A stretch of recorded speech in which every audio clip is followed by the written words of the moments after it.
sanad kasta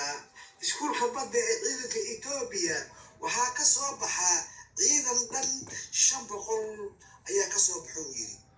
haddana waxaan doonaynaa inaanu siyaadino oo ka dhigno waana ka dhignay kun inaan gaarsiinaa rabnaa ee sanad kasta inuu ka soo baxo waxaanu doonaynaa taariikhdu markay tahay 2025 inaanu noqono ciidanka ugu xooga weyn bariga dhexe iyo Afrika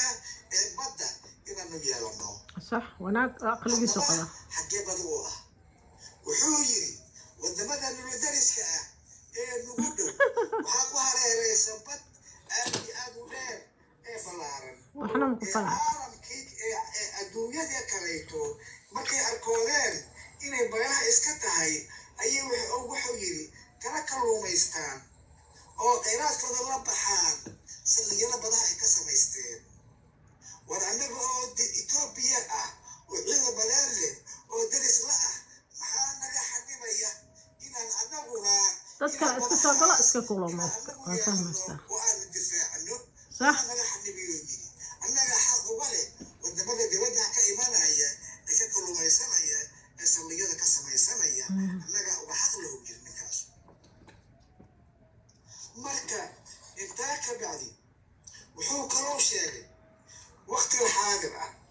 ciidamada Faransiiska dowladda Faransiisku muwaadiniin marka loo timid oo yiri balanna waxay qaaday in ay ciidanka Itoobiya ee badda iyo qalabka ugu dambeeya ee casriga ah in ay nasii doonaan oo lagu qalabeynayo ayay noo ballan qaaday Jabuuti u sheegmaha ka qaata marka